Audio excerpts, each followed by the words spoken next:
राज्यसभा में विपक्ष 26 की करारी हार हुई और दिल्ली सेवा बिल भारी बहुमत से पास हो गया। अब राष्ट्रपति के हस्ताक्षर के बाद ये कानून बन जाएगा। इसे राज्यसभा में रोकने के लिए अरविंद केजरीवाल ने सारे तकड़म किए। यहां तक कि आम आदमी पार्टी के राघव चड्ढा ने तो जालसाजी तक कर डाली, लेकिन उन्हें नहीं पता था कि वे पकड़े जाएंगे और उनकी सदस्यता खतरे में पड़ जाएगी। अरविंद केजरीवाल की पार्टी के नेता आदतन घोटाला और जालसाजी करने में माहिर हैं और इसी जालसाजी के चक्कर में राघव चड्ढा ने राज्यसभा में ही जालसाजी कर दी और रंगे हाथ पकड़े भी गए। इसके बाद उनकी सांसदी छिन जाने का खतरा उत्पन्न हो गया। राज्यसभा सांसद राघव चड्ढा के खिलाफ बीजेपी नेता सुधांशु त्रिवेदी, नरहरि अमीन, पी कोन्याक, बीजेडी सांसद सस्मित पात्रा, एआईएडीएम के नेता थंबी दुरई ने विशेषाधिकार हनन की शिकायत की है। असल में राघव चड्ढा ने इन सदस्यों के फर्जी हस्ताक्षर वाला पत्र तैयार किया था। इससे राघव चड्ढा के संसद की सदस्यता पर खतरा मंडराने लगा। इस मामले को लेकर राघव चड्ढा का कहना है कि विशेषाधिकार समिति जब उन्हें नोटिस भेजेगी तब वे इसका जवाब देंगे। राज्यसभा में दिल्ली सेवा बिल पर चर्चा के दौरान फर्जीवाड़े का आरोप लगे आम आदमी पार्टी के सांसद राघव चड्ढा पर आरोप है कि उन्होंने गलत तरीके से 5 सांसदों के नाम का जिक्र कर दिल्ली ट्रांसफर पोस्टिंग बिल को सिलेक्ट कमेटी में भेजने का प्रस्ताव रखा। जब मामला सामने आया तब चेयर की तरफ से हरिवंश ने सांसदों के नाम पढ़े। इस दौरान इन सांसदों ने अपना नाम देने से इनकार कर दिया। राघव चड्ढा की ओर से सिलेक्ट कमेटी को भेजे गए प्रस्ताव के समर्थन में जिन 5 सांसदों के नाम के शामिल करने का आरोप लगा है उनमें सुधांशु त्रिवेदी, नरहरि अमीन, थंबी दुरई, सस्मित पात्रा और नागालैंड के सांसद पी कोन्याक के नाम भी शामिल हैं। अमित शाह राघव चड्ढा के इस फर्जीवाड़े से नाराज हो गए। उस वक्त अपनी टिप्पणी में उन्होंने कहा कि ये फर्जीवाड़ा है। अमित शाह ने कहा कि पार्लियामेंट के रिकॉर्ड पर ये लेना चाहिए और जिसने फर्जीवाड़ा किया उस पर कार्रवाई करनी चाहिए। राज्यसभा सांसद नरहरि अमीन ने भी अपना नाम दिल्ली सेवा बिल की सिलेक्ट कमेटी में भेजने के समर्थन में होने पर आश्चर्य जताया और इसके जांच की मांग की। राघव चड्ढा के खिलाफ विशेषाधिकार हनन का प्रस्ताव आया तो उनकी सदस्यता का भी खतरा मंडराने लगा। राघव चड्ढा के खिलाफ की गई कार्रवाई को विशेषाधिकार समिति के पास भेजा जाएगा। समिति शिकायत की जांच करेगी और अगर तथ्य सही पाए गए और राघव चड्ढा 5 अन्य सदस्यों के नाम गलत तरीके से इस्तेमाल करने के दोषी पाए गए तो उनकी सांसदी को रद्द करने की सिफारिश विशेषाधिकार समिति कर सकती है। Bureau report, news of India. विपक्ष 26 को पहले ही कदम पर करारी हार मिली। विपक्षी दलों के गठबंधन के सामने चुनौतियां ही चुनौतियां दिख रही हैं। राज्यसभा में पहली बार पहली ही परीक्षा में गठबंधन एकजुट रहते हुए भी दिल्ली सर्विस बिल को पास कराने से रोक पाने में नाकाम रहा। अब पश्चिम बंगाल में गठबंधन के 2 दलों के बीच खटपट भी तेज हो गई है। सीपीएम पहले से ही ममता बनर्जी के खिलाफ है और अब उसने बंगाल इकाई को लोकसभा चुनावों में उम्मीदवार उतारने की आजादी दे दी है। कांग्रेस भले ही फिलहाल कुछ नहीं कह रही, लेकिन पार्टी के प्रदेश अध्यक्ष अधीर रंजन चौधरी ममता बनर्जी पर लगातार हमले कर रहे हैं। मतलब कि बंगाल में टीएमसी के साथ किसी भी तरह का गठबंधन हो पाना काफी मुश्किल होता जा रहा है। सीपीएम ने अन्य राज्यों की पार्टी यूनिट को वस्तुस्थिति के अनुसार रणनीति बनाने की छूट दे दी है। सीपीएम के एक वरिष्ठ नेता ने कहा कि सीपीएम महासचिव सीताराम येचुरी ने 3 दिवसीय बैठक के बाद दिल्ली में केंद्रीय समिति के सदस्यों से कहा कि बंगाल में जमीनी हकीकत और अन्य राज्यों से काफी अलग है। उन्होंने कहा कि हालांकि बीजेपी को अलग थलग करना विपक्षी गठबंधन का एकमात्र उद्देश्य है, लेकिन सीपीएम की बंगाल इकाई टीएमसी की सहयोगी नहीं बन सकती क्योंकि टीएमसी ही प्रमुख प्रतिद्वंदी पार्टी है। पश्चिम बंगाल में जहां बीजेपी ने 2024 में आम चुनावों में 42 लोकसभा सीटों में से 35 सीटें जीतने का लक्ष्य रखा, जो 2019 में जीती गई सीटों 18 के मुकाबले दोगुना है, वहीं विपक्षी गठबंधन आपस में ही मुकाबला करने को तैयार है। सीपीआईएम पोलित ब्यूरो के सदस्य और बंगाल यूनिट के राज्य सचिव मोहम्मद सलीम ने कहा कि द्वंद्व स्पष्ट है। बीजेपी को लगता है कि उसे टीएमसी विरोधी वोट मिलेंगे, लेकिन हम इसकी इजाजत नहीं देंगे।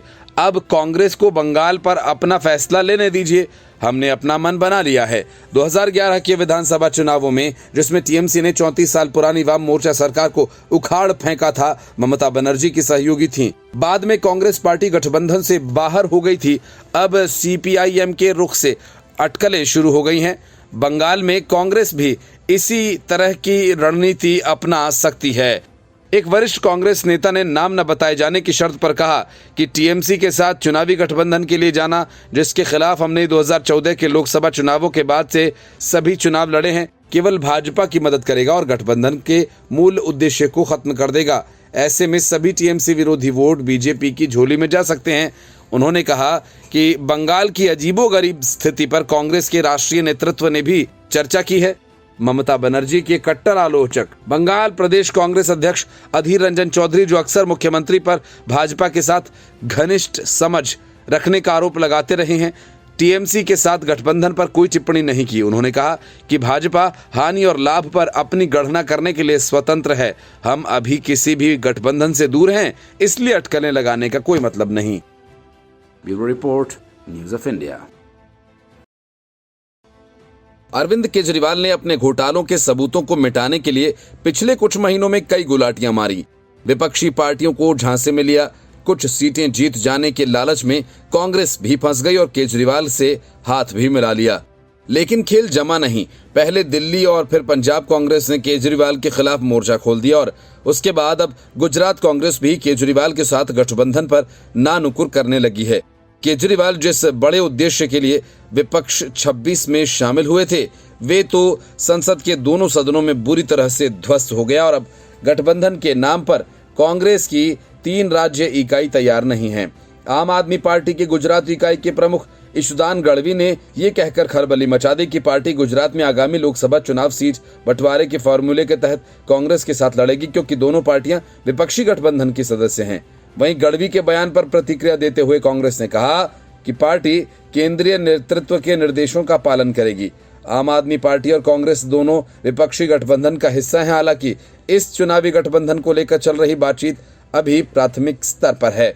वैसे वक्त ही बताएगा कि गुजरात में सीट बंटवारे के फॉर्मूले के तहत आम आदमी पार्टी और कांग्रेस दोनों मिलकर आगामी लोकसभा चुनाव लड़ते हैं या नहीं।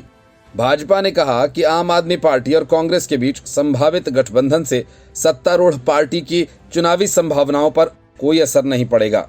भाजपा ने आम आदमी पार्टी को कांग्रेस की बी टीम करार दिया। आम आदमी पार्टी के गुजरात इकाई के प्रमुख ईशुदान गढ़वी ने यहां संवाददाताओं से कहा कि यदि सब कुछ योजना के मुताबिक हुआ तो मैं गारंटी देता हूं कि भाजपा इस बार गुजरात की सभी 26 सीटें नहीं जीत पाएगी। उन्होंने कहा कि लोकसभा चुनाव में भाजपा को हराने के लिए ही अरविंद केजरीवाल के नेतृत्व वाली आम आदमी पार्टी विपक्षी गठबंधन में शामिल हुई है। ईशुदान गढ़वी ने बताया कि आम आदमी पार्टी की गुजरात इकाई ने उन सीटों के बारे में शोध करना शुरू कर दिया है जिन पर पार्टी उम्मीदवार उतार सकती है। गुजरात आम आदमी पार्टी के प्रमुख के अचानक इस ऐलान पर प्रतिक्रिया देते हुए कांग्रेस ने कहा कि अभी अंतिम फैसला होना बाकी है। कांग्रेस नेतृत्व ही इस पर फैसला लेगा। गुजरात कांग्रेस के प्रवक्ता मनीष दोशी ने कहा कि मुझे अभी आम आदमी पार्टी की घोषणा के बारे में पता चला है। अन्य दलों के साथ सीट साझाकरण समझौते को केंद्रीय नेतृत्व द्वारा अंतिम रूप दिया जाता है। चुनाव पूर्व गठबंधन पर निर्णय लेना केंद्रीय नेतृत्व का विशेषाधिकार है। केंद्रीय नेतृत्व जब इस बारे में राय जानना चाहेगा तो राज्य नेतृत्व इस पर चर्चा करेगा। गुजरात कांग्रेस राष्ट्रीय नेताओं के निर्देशों का ही पालन करेगी। Bureau report, news of India. Lok Sabha में अविश्वास प्रस्ताव के नाम पर विपक्ष 26 सिर्फ पीएम मोदी और अमित शाह की ही चर्चा कर रहा है। इस बात को लेकर नवनीत राणा ने अविश्वास प्रस्ताव पर ही सवाल उठा दिया, लेकिन विपक्ष की कोशिश इस बहाने 2024 की लड़ाई को पीएम मोदी वर्सेस राहुल गांधी बनाने की है। पीएम मोदी और अमित शाह पर लगातार विपक्ष की तरफ से किए जा रहे हमले से नाराज नारायण राणे तो आपे से बाहर ही हो गए और उन्होंने अपनी भड़ास उद्धव ठाकरे के सांसद पर निकाल दी। केंद्रीय मंत्री नारायण राणे ने उद्धव ठाकरे पर जमकर निशाना साधा और उद्धव ठाकरे को उनकी औकात दिखा देने की बात तक कह डाली। उन्होंने कहा कि प्रधानमंत्री नरेंद्र मोदी पर सवाल उठाने का कोई अधिकार नहीं है। इस दौरान स्पीकर की कुर्सी पर बैठे राजेंद्र अग्रवाल ने भी नारायण राणे को व्यक्तिगत हमला करने से बचने को कहा। अविश्वास प्रस्ताव पर शिवसेना यूबीटी सांसद और अरविंद सावंत के बाद नारायण राणे की बोलने की बारी थी। नारायण राणे काफी आक्रामक नजर आए। उन्होंने कहा कि अविश्वास प्रस्ताव पर शिवसेना यूबीटी के अरविंद सावंत का भाषण सुनकर मुझे लगा कि मैं दिल्ली में नहीं महाराष्ट्र विधानसभा में बैठा हूं। उन्होंने आगे कहा कि जिस हिंदुत्व के बारे में वे कहते रहे हैं कि उन्हें गर्व है, तो 2019 में वह कहाँ था जब सत्ता पाने के लिए बीजेपी को धोखा देकर शरद पवार के पास चले गए थे। नारायण राणे ने आगे कहा कि मैं 1967 का शिवसैनिक हूँ। उनके इतना कहते ही शिवसेना यूबीटी के सांसद शोर मचाने लगे। नारायण राणे उन्हें डपटते हुए बोले, नीचे बैठ, नीचे बैठ। इस पर स्पीकर की कुर्सी पर बैठे बीजेपी सांसद राजेंद्र अग्रवाल ने उन्हें टोका। नारायण राणे ने आगे कहा कि जब शिवसेना उद्धव गुट एनडीए को छोड़कर पवार साहब के साथ गए तब इनको हिंदुत्व याद नहीं आया। अभी कुछ नहीं बचा है। अभी जो आवाज़ आ रही है वो बिल्ली की आवाज़ है, शेर की आवाज़ नहीं बची है। हमारे पीएम पर अभी कोई सवाल नहीं उठा सकते, उनकी औकात नहीं है। अगर कोई पीएम मोदी और अमित शाह पर अंगुली उठाई तो तुम्हारी मैं औकात निकालूंगा। Bureau report, news of India. कुछ ही दिनों पहले अरविंद केजरीवाल की सभा में जाकर भाषण दिए आए कपिल सिब्बल राज्यसभा में दिल्ली सेवा बिल पर हुए मतदान में शामिल नहीं हुए। ऐसा करके एक तरह से उन्होंने बीजेपी की मदद ही की। लेकिन सब कुछ हो जाने के बाद वे सुप्रीम कोर्ट में सदन की कार्यवाही की चर्चा करने लगे तो डीवाई चंद्रचूड़ ने उन्हें टका सा जवाब दे दिया। असल में कपिल सिब्बल पूर्व मुख्य न्यायाधीश रंजन गोगोई द्वारा राज्यसभा में की गई टिप्पणियों का जिक्र सुप्रीम कोर्ट में कर रहे थे। अनुच्छेद 370 मामले को लेकर भारत के मुख्य न्यायाधीश डीवाई चंद्रचूड़ की अगुवाई वाली संविधान पीठ सुनवाई कर रही है। इसी दौरान कपिल सिब्बल ने रंजन गोगोई की टिप्पणी का जिक्र किया। राम मंदिर जैसे बेहद अहम फैसले देने वाले पूर्व मुख्य न्यायाधीश रंजन गोगोई ने संविधान के मूल ढांचे के न्यायशास्त्र पर सवाल उठाए थे। इसको लेकर कपिल सिब्बल ने कहा कि वैसे भी अब आपके एक सम्मानित सहयोगी ने कहा है कि बुनियादी ढांचा सिद्धांत भी सिद्धांत है। इस पर भारत के मुख्य न्यायाधीश डीवाई चंद्रचूड़ ने कपिल सिब्बल को जवाब देते हुए एक पल रुकने के बाद कहा, सीजीआई ने कहा कि मिस्टर सिब्बल, जब आप किसी सहकर्मी का जिक्र करते हैं तो आपको एक मौजूदा सहयोगी का जिक्र करना होगा। एक बार जब हम न्यायाधीश नहीं रह जाते, हम जो भी कहते हैं वे केवल राय है, वे बाध्यकारी नहीं है। इस पर फिर से सिब्बल ने कहा, मैं आश्चर्यचकित हूँ, बेशक ये बाध्यकारी नहीं है। सॉलिसिटर जनरल तुषार मेहता ने भी सरकार का पक्ष रखा। भारत के सॉलिसिटर जनरल तुषार मेहता ने कहा कि संसद की कार्यवाही पर अदालत के समक्ष चर्चा नहीं की जा सकती। उन्होंने कहा कि संसद इस बात पर चर्चा नहीं करती कि अदालत में क्या चल रहा है। मिस्टर सिब्बल इसे यहाँ संबोधित कर रहे हैं क्योंकि वह कल संसद में नहीं थे। आपको संसद में जवाब देना चाहिए था। कपिल सिब्बल निर्दलीय राज्यसभा सदस्य हैं। वे अखिलेश यादव की कृपा से सांसद बने हैं। भारत के पूर्व मुख्य न्यायाधीश और मनोनीत राज्यसभा के सांसद रंजन गोगोई ने एनसीटी दिल्ली सरकार संशोधन विधेयक 2023 के पारित होने का समर्थन करते हुए बुनियादी संरचना सिद्धांत पर अपनी आपत्ति व्यक्त की थी। चर्चा में भाग लेते हुए उन्होंने राज्यसभा में कहा, केशवानंद भारती मामले पर पूर्व सॉलिसिटर जनरल अंध्या रुजिना की एक किताब है। उन्होंने कहा कि पुस्तक पढ़ने के बाद मेरा विचार है कि संविधान के मूल ढांचे को सिद्धांत का एक चर्चा किए जाने योग्य न्यायशास्त्रीय आधार है। इससे ज्यादा मैं कुछ नहीं कहूंगा। इसके बाद कांग्रेस ने सत्तारूढ़ दल पर प्रहार किया। राज्यसभा में की गई गोगोई की टिप्पणी पर प्रतिक्रिया व्यक्त करते हुए कांग्रेस महासचिव और संगठन प्रभारी केसी वेणुगोपाल ने कहा कि हैरान करने वाला है कि एक पूर्व प्रधान न्यायाधीश संविधान की मूल ढांचे के न्यायशास्त्र पर सवाल उठाते हैं। कांग्रेस नेता ने सवाल किया कि क्या भाजपा मानती है कि लोकतंत्र, समानता, धर्मनिरपेक्षता, संघवाद और न्यायिक स्वतंत्रता सभी संदिग्ध हैं। राज्यसभा में दिल्ली सेवा बिल पर विपक्ष 26 की करारी हार हुई। ये हार कुछ और छोटी हो सकती थी अगर गठबंधन के सहयोगी केजरीवाल का साथ देते। मोदी सरकार के खिलाफ लगातार प्रवचन देने वाले कपिल सिब्बल ही ऐन मौके पर गायब हो गए। बेंगलुरु जाकर लौटे जयंत चौधरी तो सदन में आए ही नहीं। तीसरे राज्यसभा के उपसभापति हरिवंश जो ठीक मतदान के वक्त आसन पर बैठ गए और नीतीश कुमार का एक वोट कम कर दिया। इस तरह से विपक्ष के 3 सांसदों ने केजरीवाल का साथ नहीं दिया। अब जयंत चौधरी के गायब होने को लेकर चर्चा तेज है। लोकसभा में आज अविश्वास प्रस्ताव पर चर्चा के दौरान जब समाजवादी पार्टी की नेता डिम्पल यादव केंद्र सरकार पर हमला कर रही थीं, लेकिन उनके भाषण से ज्यादा उत्तर प्रदेश की सत्ता के गलियारों में चर्चा राष्ट्रीय लोकदल प्रमुख जयंत चौधरी की हो रही थी। दिल्ली को अधिकार दिए जाने को लेकर संसद में पेश किए गए बिल पर चर्चा और वोटिंग हुई। आम आदमी पार्टी समेत विपक्ष के बने नए संगठन से जुड़े सभी सियासी दलों ने अपने सांसदों और राज्यसभा सांसदों की संसद में मौजूद रहने को लेकर व्हिप जारी किया था। ज्यादातर विपक्षी दल के सांसद और राज्यसभा सदस्य संसद में पहुंचे भी बिल के विरोध में वोटिंग और चर्चा में शामिल रहे, लेकिन गठबंधन में शामिल राष्ट्रीय लोकदल मुखिया और राज्यसभा सांसद जयंत चौधरी संसद में नहीं गए और चर्चा में भी हिस्सा नहीं लिया, जिसके बाद उनकी गैर मौजूदगी को लेकर सियासी हलकों में अलग अलग चर्चाएं शुरू हो गईं। जयंत खेमे की तरफ से सफाई सामने आ रही है कि निजी कारण से वे संसद में नहीं पहुंचे, लेकिन सियासी हलकों में एक बार फिर कयास लगाए जा रहे हैं कि जयंत ने ऐसा कर कहीं बीजेपी की तरफ ना सॉफ्ट कॉर्नर तो नहीं दिखाया, क्योंकि विपक्ष की पटना बैठक में भी वे निजी कारणों से शामिल नहीं हो सके थे। दरअसल चंद दिन पहले आरएलडी की बीजेपी के साथ 2024 को आम चुनाव के मद्देनजर गठबंधन किए जाने को लेकर खिचड़ी पक रही थी। जयंत के चावल बनाने, खिचड़ी बनाने, खीर खाने के ट्वीट के गठबंधन का सस्पेंस और ज्यादा दिया था। एक बार फिर कयास लगाए जा रहे हैं कि जयंत ने ऐसा कर कहीं बीजेपी की तरफ अपना सॉफ्ट कॉर्नर तो नहीं दिखाया है, जब ट्वीट के कई दिन बाद एक जयंत चौधरी और उनकी पार्टी की तरफ से बीजेपी संग गठबंधन की चर्चा पर चुप्पी साध रखी गई। बेंगलुरु के विपक्षी दलों की मीटिंग में जाते वक्त जयंत चौधरी ने तस्वीर साफ कर दी थी कि और कहा था कि आरएलडी विपक्ष गठबंधन के साथ रहेगी, लेकिन राज्यसभा में विपक्ष की प्रतिष्ठा से जुड़े दिल्ली के बिल को राज्यसभा में रोकने के लिए जयंत के गैर हाजिर रहने से एक बार फिर आरएलडी और बीजेपी की नजदीकी की चर्चा को हवा मिलती दिखी। हालांकि आरएलडी का कोई नेता इस पर कुछ भी बोलने को तैयार नहीं है।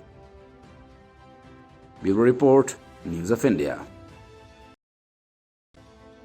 विपक्ष 26 पर खतरे के बादल मंडराने लगे हैं। एक तरफ विपक्षी गठबंधन में ममता बनर्जी और अरविंद केजरीवाल को लेकर बवाल है, तो दूसरी तरफ जयंत चौधरी ने भी एन मौके पर गठबंधन को टोपी पहना दी। एचडी देवेगौड़ा ने मतदान में भाग न लेकर बीजेपी को अच्छे संकेत दिए। अब झारखंड के सीएम हेमंत सोरेन एक अलग मामले में फंस गए हैं। हेमंत सोरेन को ईडी ने 1000 करोड़ के घोटाले में पूछताछ के लिए समन किया। उन्हें अगले सप्ताह राज्य की राजधानी रांची में धन शोधन निवारण अधिनियम के तहत अपना बयान दर्ज कराने के लिए कहा गया है। मनी लॉन्ड्रिंग का ये मामला अवैध खनन से जुड़ा है, जिसमें करीब 1000 करोड़ रुपए के घोटाले का आरोप है। सोरेन के करीबी पंकज मिश्रा को ईडी पहले ही इस केस में गिरफ्तार कर चुकी है। सोरेन झारखंड के साहिबगंज जिले की बरहैट विधानसभा सीट से विधायक हैं। ईडी ने पिछले साल दावा किया था कि धन शोधन से जुड़े मामले में पंकज मिश्रा को राजनीतिक संरक्षण प्राप्त है, क्योंकि वह झारखंड के मुख्यमंत्री हेमंत सोरेन का राजनीतिक प्रतिनिधि हैं और उनके विधानसभा क्षेत्र में संचालित कथित अवैध खनन गतिविधियों को अपने सहयोगियों के जरिए नियंत्रित करता है। जांच एजेंसी ने कहा था कि उसने झारखंड में अब तक अवैध खनन से अर्जित लगभग 1000 करोड़ रुपए मूल्य की संपत्तियों की पहचान की है। ईडी के मुताबिक धन शोधन से जुड़े इस मामले के सिलसिले में 47 तलाशी अभियान चलाए गए, जिसमें नकदी और 13 करोड़ 32 लाख रुपए बैंक में जमा राशि, 30 करोड़ रुपए मूल्य की नाव, 5 स्टोन क्रशर्स और 2 ट्रक्स जब्त किए गए थे। जांच एजेंसी के अनुसार छापेमारी में AK-47 राइफल भी बरामद हुई, जिन्हें बाद में झारखंड पुलिस ने अपना बता दिया था। ईडी की जांच तब शुरू हुई थी जब एजेंसी ने अवैध खनन और जबरन वसूली कथित मामलों को लेकर 8 जुलाई 2022 को झारखंड के साहिबगंज, बरहैट, राजमहल, मिर्जा चौकी और मिश्रा और उसके कथित सहयोगियों के 19 ठिकानों पर छापेमारी की थी। ईडी ने पिछले साल मार्च में मिश्रा और अन्य के खिलाफ PMLA के तहत मामला दर्ज करने के बाद छापेमारी शुरू की थी। जांच एजेंसी ने आरोप लगाया था कि मिश्रा ने अवैध रूप से बड़े पैमाने पर संपत्ति हड़पी या अर्जित की है। ईडी ने साहिबगंज जिले के बरहरवा पुलिस थाने में मिश्रा के खिलाफ दर्ज राज्य पुलिस की प्राथमिकी और शस्त्र अधिनियम, विस्फोटक पदार्थ अधिनियम आदि की विभिन्न धाराओं के तहत अवैध खनन व्यापार मामले में दायर कुछ अन्य पुलिस शिकायतों का संज्ञान लिया था। Bureau report, news of India.